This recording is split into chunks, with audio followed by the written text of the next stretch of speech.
storytelling is powerful because money isn't always the answer to happiness. I agree. That's the main thing. Yeah, and then the evidence I chose is on the back. Oh, I forgot what stands. But when she says, and I really hope no white person ever has cause to write about me because they'll never understand black love is black wealth. And they'll probably talk about my hard childhood and never understand that, although while I was quite happy. So she's basically saying, even though she was poor, She still had a good life. she had still had a good life. And she said Yeah, I was about to ask that too. What was your topic sentence again? storytelling is powerful because money isn't always the answer to happiness. Okay. What about storytelling is powerful because maybe it gives the audience or readers the ability to maybe take a deeper lesson or message from it.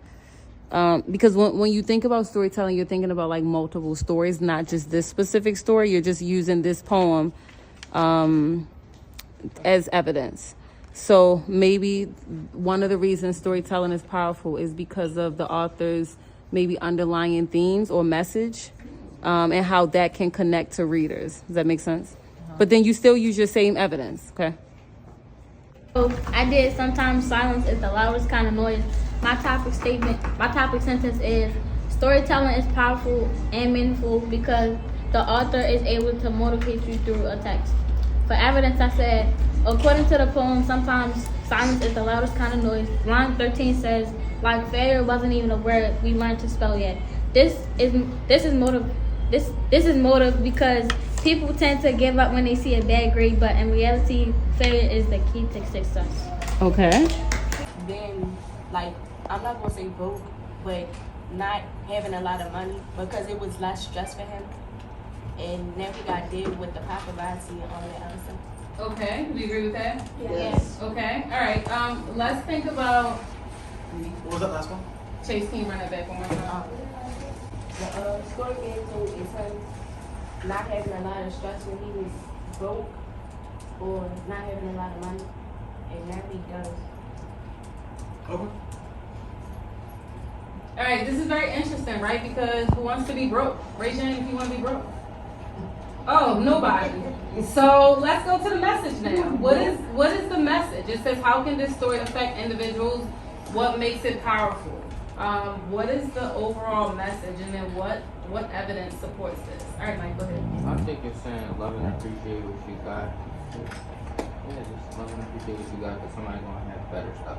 Okay, I like that. Are y'all writing this down? Mm-hmm. Record it. Pick your pencils up and record it. Yeah, I got you. Troy, go ahead. He was trying to be grateful, like Michael said, but because always somebody always got less than me. Okay, anything different? That's what he said he would. Yeah, because he said less than like he thought what the people that got less than. Oh, no, I get what you're saying. Okay, so Michael is saying be grateful.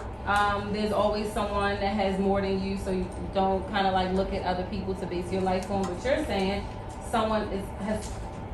there's someone that always has less than you have, so be grateful for what you have. Yeah. I like that. That's good. Kaden? I think he's saying, A little louder, Kaden. I think he's saying if you don't love yourself and you don't love what you see in the mirror, then you'll never be happy. You know? So you have to love what God created. I love that. How many raise your hands if you love yourself? Oh. It's okay if you don't. I'm gonna help you get there, but I want y'all to be honest. Okay, good. I see 100%. Okay. That's a good thing. Raise your hand if you sometimes compare yourself to other people. I love the transparency. Good. Okay. All right. Let's go to the evidence box. All right. So what evidence supports? Because this is exactly what you're doing in the seminar. Okay. And if you like to reference this poem, you can.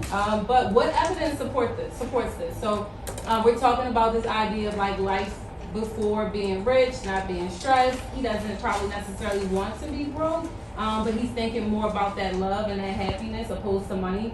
And then we have these themes: love and appreciate what you have, be grateful for what you have. What evidence supports this? If this was the actual seminar, right? What evidence would you use to support these themes? I would just say the whole. A little louder, Larry. I would just say the whole last paragraph. Okay, so the last stanza. So Mr. Hagedorn is not gonna write the entire stanza, and I don't want y'all to do that either. Can you give me like one specific line that stands out? Always gonna be a bigger house somewhere, but man, do you feel me? Okay, I'll take it. Lamar. I said the first sentence. For what's money without happiness? I love that one. For what's money without happiness? Do y'all feel like you can be happy without a bunch of money? Yeah. Yes. Yes. Okay. All right, that's a debate for another day. Okay.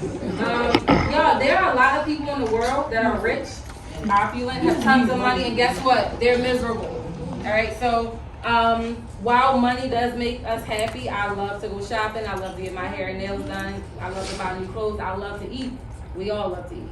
However, that's not gonna. If mentally we're sick, that money is not gonna matter. All right. So just kind of like something to think about. But I like to support an answer when they said love and appreciate what you have. I like to say evidence for that is, but you ain't never gonna be happy till you love yours. There you go. That's it. That's it. It starts internally. We gotta love ourselves first. It's a blessing every day y'all be alive, right? There are tons of people that didn't wake up this morning. People hooked up to machines. We're all breathing. We may not be feeling the best. We may have a little cold. All right, here's what we're gonna do now. In a second, I'm going to tell you who your partners are. Right now, I need y'all to look up on the screen. You're choosing 2 goals. There's also an anchor chart in between Lamar and Kanaya that has goals. When you think of goals for this seminar, right, you're not thinking of a strength. You're thinking of a goal that's going to be an area of growth. So on your rubric,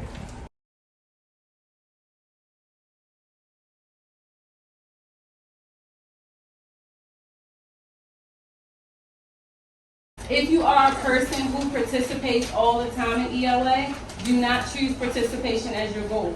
You want to choose a goal that's going to be an area of growth. Make sense? It's not a debate. You want to make sure you give them feedback based on that. So try to use their goals to give them feedback, but you also can give them feedback about anything. All right. I'm going to take questions in 1 second. If we we have to make sure we're using academic language. Do I expect you to use large words like pulchritudinous the entire time? No, I don't. However, I have equipped y'all with some vocabulary words. Try to stay away from like 3-letter words. Remember, we RIP, bad, mad, sad, all of those words. Be respectful, y'all. Don't monopolize the dialogue. That just means like give people a chance. Don't take over. If you know you've spoken multiple times, let other people speak. And then we want to just make sure we're giving our partners constructive feedback. So if you look at the highlighted part, you don't want to say, oh, hey girl, you're doing so good. No. You're doing a wonderful job participating. However, maybe you need to tie your responses back to the text. Does that make sense? All right. I'm going to stop talking. I've talked enough. Do we have any questions before we start?